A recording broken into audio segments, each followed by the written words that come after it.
Hello friends, स्वागत है आपका हमारे YouTube channel GK with me में। तो आज की क्लास में हम पढ़ना शुरू करेंगे नीति आयोग के बारे में। जैसा कि आपको पता है, हमने इंडियन पॉलिटिक्स की कुछ क्लासेस पहले भी कर ली हैं। राष्ट्रपति जी के बारे में हम पढ़ चुके थे, पर उनकी शक्तियों के बारे में पढ़ना रह गया था। ठीक है, तो मैंने सोचा कि पहले जितने भी ये आयोग हैं, जो संवैधानिक हैं या गैर संवैधानिक है, उन सब के बारे में पढ़ा देती हूँ। उसके बाद हम जो हमारा जो भी सिलेबस रह जाएगा ना, उसको कवर कर लेंगे। ठीक है, तो हमारा जो जितने भी ये आयोग हमारे यहाँ बनाए गए हैं ना, उन आयोगों में से आपका जो क्वेश्चन है ना, वो एग्जाम में जरूर से जरूर आता है, क्योंकि एग्जाम के पॉइंट ऑफ व्यू से जरूरी है। तभी मैंने सोचा कि पहले आयोग करा दिए जाते हैं, उसके बाद में जो हमारा चैप्टर्स रह जाएंगे उनको करा दिया जाएगा। ठीक है, तो ये जितने भी आयोग हमारे यहाँ पर बने हैं ना, वो कवर करने के बाद आपकी बहुत सारी पॉलिटिक्स के टॉपिक्स जो है वो कवर हो जाएंगे।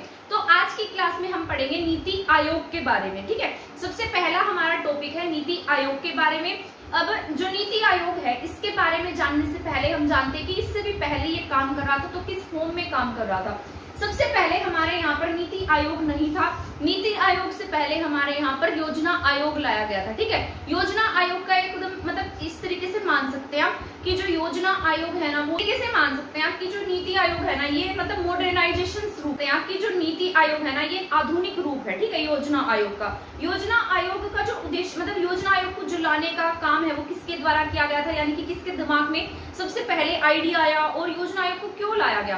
तो ऐसे बहुत से क्वेश्चन उठते हैं ना हमारे माइंड में, तो उसी तरीके से ये नीति आयोग क्यों काम करता है। तो उससे पहले हम योजना आयोग के बारे में पढ़ेंगे, मतलब थोड़ा बहुत मैं उसके बारे में बता देती हूँ। वैसे तो योजना आयोग बहुत ज्यादा लेंथी टॉपिक है, वो कभी हम इकोनॉमिक्स की क्लास में पढ़ेंगे। ठीक है, तो योजना आयोग जो है, सबसे पहले जो जयप्रकाश नारायण है, उनके दिमाग में एक आइडिया आया था कि क्यों ना कुछ ऐसा लाया जाए जिससे सभी का विकास हो सके, सर्वोदय विकास। ठीक है, तो ऐसा कुछ लाया जाए जिससे सभी का क्या हो, पूर्णतः विकास हो सके।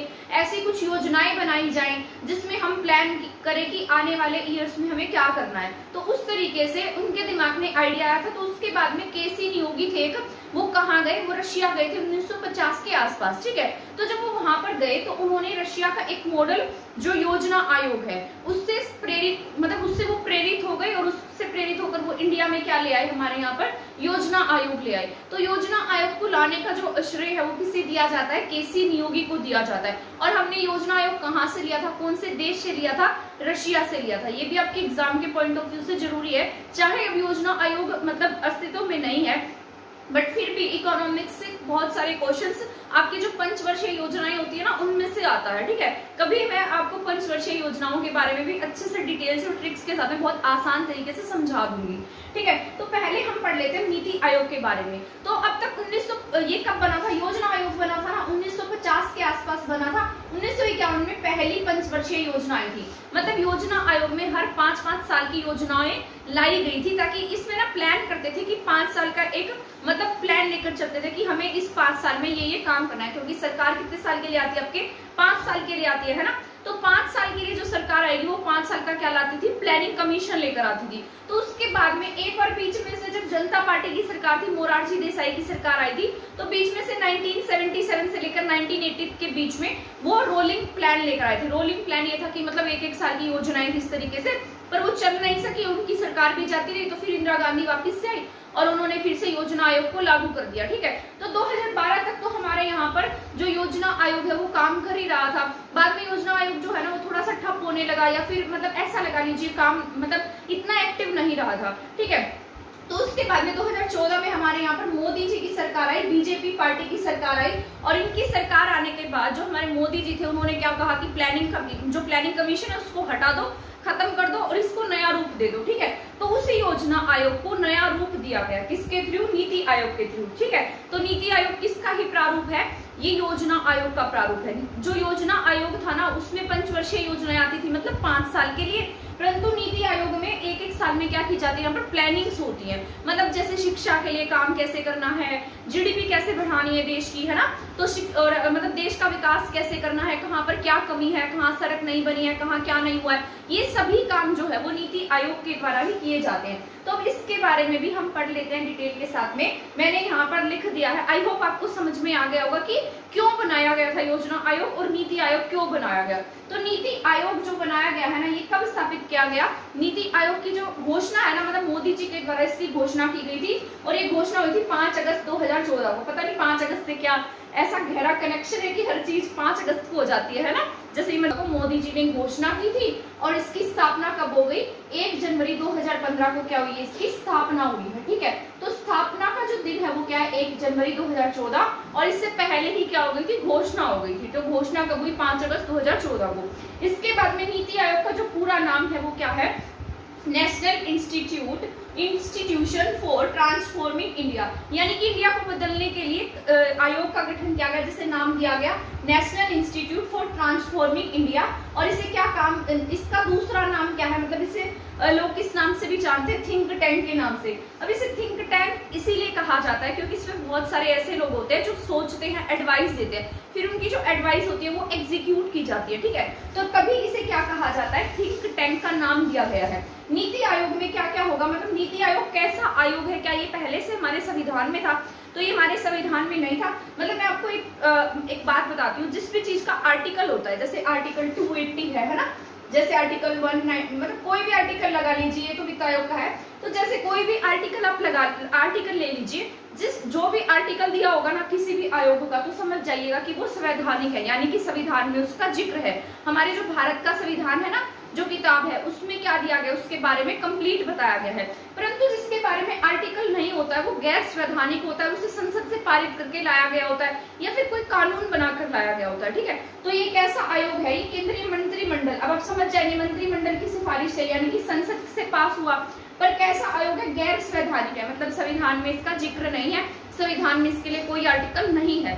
ठीक है, तो कैसा आयोग है, गैर संवैधानिक आयोग है। और ये क्या काम करता है कि केंद्र और राज्य सरकारों को राष्ट्रीय और अंतर्राष्ट्रीय महत्व के मुद्दों पर सलाह देता है। अब जिस तरीके से क्या करेगा, यहाँ पर एक मीटिंग होती है, ठीक है, उसमें कौन कौन शामिल होंगे, इसमें शामिल होते हैं सभी जितने भी राज्य हैं उन सबके सीएम शामिल होते हैं। गवर्नेंस काउंसिल बोलते हैं उसको, क्या बोलते हैं, गवर्नेंस काउंसिल। ठीक है, तो उसमें सभी राज्यों के जितने हमारे 28 स्टेट है उनके क्या शामिल होते हैं, सीएम शामिल होते हैं। साथ में दिल्ली प्लस पौंडुचेरी के सीएम शामिल होंगे, और जितने भी हमारे यहाँ पर यूनियन टेरिटरी है, यूनियन टेरिटरी के जो प्रशासक है यानी कि ल्यूटिनेंट्स हैं, वो सभी किसमें शामिल होते हैं, नीति आयोग की गवर्नेंस काउंसिल में शामिल होते हैं। और वो यहाँ पर इनको क्या दी जाती है, मतलब सलाह दी जाती है, क्योंकि ये एक्सपर्ट लोगों का ग्रुप होता है, इसमें बहुत सारे ऐसे सदस्य होते हैं जो किसी न किसी चीज में क्या हो, एक्सपर्ट होते हैं। साथ में हमारे कैबिनेट रैंक के मंत्री हो गए, प्रधानमंत्री हो गए, ये सभी तो इसमें शामिल होते ही हैं। तो उसके बारे में भी मैंने यहाँ लिखा है, बता दूंगी मैं आपको। ठीक है, तो इसमें ये सब शामिल होते हैं और इसमें क्या दी जाती है, केंद्र और राज्य सरकारों को राष्ट्रीय और अंतर्राष्ट्रीय महत्व के मुद्दों पर क्या दी जाती है, सलाह दी जाती है कि आप किस तरीके से काम कीजिए, आपको इस चीज पर काम करने की ज्यादा जरूरत है, या ऐसा मान लीजिए किसी राज्य में शिक्षा का जो लेवल है वो बहुत कम है, तो यहाँ पर इन्हें क्या दी जाएगी, एडवाइस दी जाएगी, या फिर कोई ऐसी स्कीम बनाई जाएगी जिससे किस पर काम कर सकेंगे, शिक्षा पर काम कर सके, है ना। तो इस तरीके के जितने भी मुद्दे होते हैं, या फिर किसी की विदेश के साथ में अच्छे संबंध नहीं है, कोई राज्य ऐसा है जो अपने देश में डेवलपमेंट का काम है वो अच्छे से कर रहा है, तो उसको और सहयोग की जरूरत है, तो इनको सलाह दी जाएगी आप इस देश के साथ में क्या कीजिए, मतलब यहाँ पर विजिट कीजिए, यहाँ देख कर आइए कि क्या क्या है ना। तो इस तरीके से क्या करता है, इसको सलाह देता है। इसके बाद इसमें जो सदस्य होते हैं वो कौन से इसमें सदस्य शामिल है, इसके अध्यक्ष जो होंगे ना वो आपके भारत के प्रधानमंत्री होंगे। ये इनका पदेन क्या होता है, मतलब पद होता है, मतलब हर बार जितनी बार भी क्या बनेगा, नीति आयोग बनेगा, चाहे आपके देश में कोई भी प्राइम मिनिस्टर है तो वो क्या होंगे, इसके अध्यक्ष होंगे। ठीक है, तो अध्यक्ष अभी एट प्रेजेंट हमारे प्रधानमंत्री जी कौन है, मिस्टर श्री नरेंद्र मोदी जी है। ठीक है, तो ये क्या होंगे, इसके पदेन पीएम होंगे। इसके बाद में मैंने लिखा है इसके जो प्रथम उपाध्यक्ष थे, अध्यक्ष के साथ साथ कौन होते हैं, उपाध्यक्ष भी होते हैं। ठीक है, तो उपाध्यक्ष कौन है, श्री अरविंद पनगड़िया, तो ये पहले थे, और आज इसके उपाध्यक्ष कौन है, अब तो चेंज हो गए, इसी ईयर चेंज हुए थे, तो इनका नाम क्या है, सुमन बेरी। ठीक है,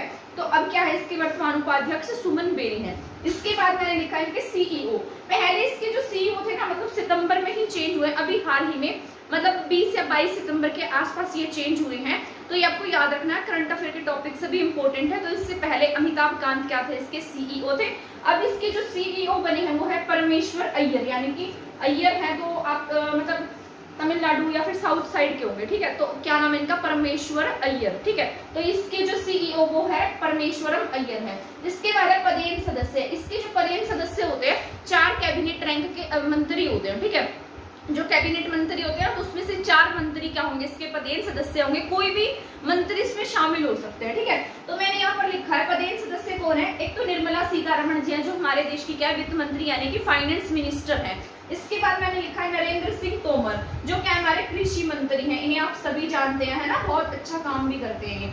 इसके बाद है राजनाथ सिंह। राजनाथ सिंह क्या हमारे रक्षा मंत्री हैं, ठीक है, इनके बारे में भी आप सभी बहुत अच्छे से जानते होंगे। तो ये क्या हमारे डिफेंस मिनिस्टर हैं, यानी कि रक्षा मंत्री हैं, कौन, राजनाथ सिंह। इसके बाद मैंने लिखा है अमित शाह। अमित शाह को आप सभी जानते हैं, हमारे देश के होम मिनिस्टर हैं, क्या है, गृह मंत्री हैं, ठीक है। तो अमित शाह, और इसमें कौन कौन शामिल है, 4 रैंक के अधिकारी शामिल है। एक निर्मला सीतारमण जी है, जो हमारे देश की फाइनेंस मिनिस्टर यानी कि वित्त मंत्री हैं, ठीक है। इसके बाद नरेंद्र सिंह तोमर है, जो कृषि मंत्री हैं।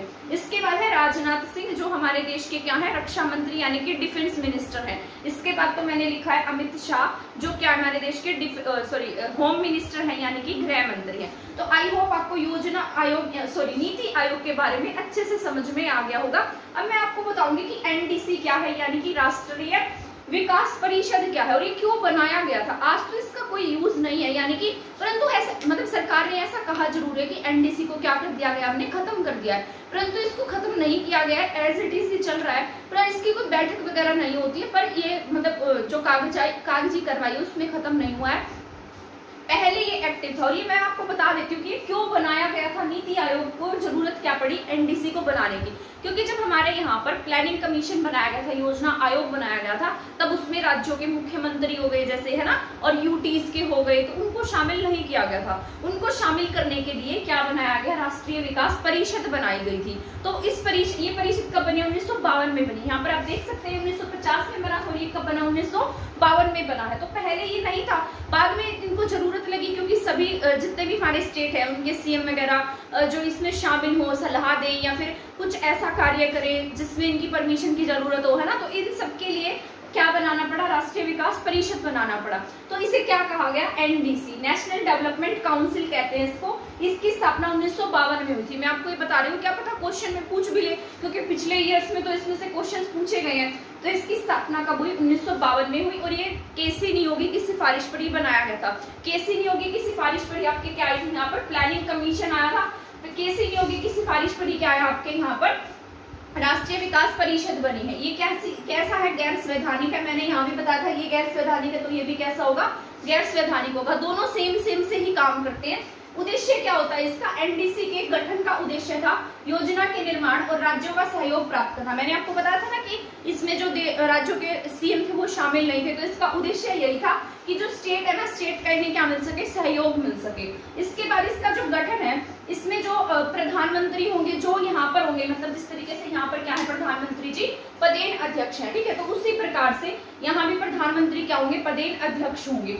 सभी केंद्रीय कैबिनेट मंत्री, जितने भी कैबिनेट रैंक के मंत्री हैं वो सब इसमें शामिल होते हैं। सभी राज्यों के सीएम इसमें शामिल होते हैं और सभी प्रशासक भी इसमें शामिल होते हैं, ठीक है। नीति आयोग के सदस्य इसमें शामिल होंगे। जितने भी मेंबर्स यहाँ पर है ना, वो सभी किसमें जाएंगे, राष्ट्रीय विकास परिषद में जाते हैं। इसके बाद नीति आयोग का जो सचिव होगा वही एनडीसी का सचिव होगा, मतलब यहाँ का जो सेक्रेटरी होता है ना, मेन सेक्रेटरी, वही इसका क्या होगा, मेन सेक्रेटरी होगा, ठीक है। इसके बाद में इसका कार्य योजना बनाने के लिए, जो ये है ना, मतलब योजना बनाने के लिए एक दिशा देता है, मतलब प्लानिंग एग्जीक्यूट करने के लिए क्या देगा, उसको दिशा देता था, पहले की बात है ये, ठीक है। नीति आयोग द्वारा बनाई गई योजना को अंतिम स्वीकृति, अब आयोग ने कोई भी योजना बनाई है ना, उसको फाइनल एग्जीक्यूट कर देता है, ठीक है। पर ऐसा नहीं है कि इसकी चलती है, मतलब अगर कोई भी राज्य, अगर ऐसा मान लो, एग्जाम्पल देती हूँ कि जो नीति आयोग है, नीति आयोग ने कुछ भी पास किया, यानी कि कोई स्कीम बताई, ठीक है, पर राज्य के पास ऐसा अधिकार नहीं है कि वो उसकी बात को ना माने, उसको उसकी बात माननी पड़ती है, ठीक है। ऐसा मैंने लिखा है,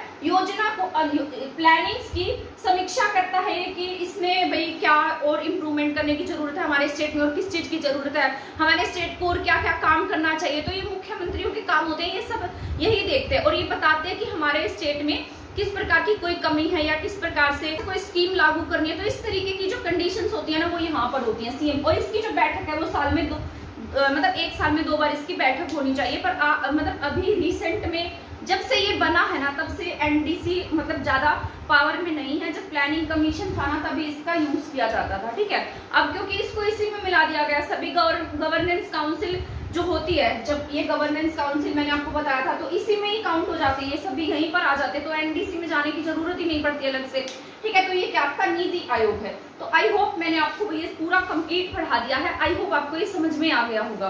ठीक है, अगर आपको ये मेरा पढ़ाया हुआ समझ में आया है तो प्लीज मेरे चैनल को सब्सक्राइब और मेरी वीडियो को शेयर कर दीजिएगा।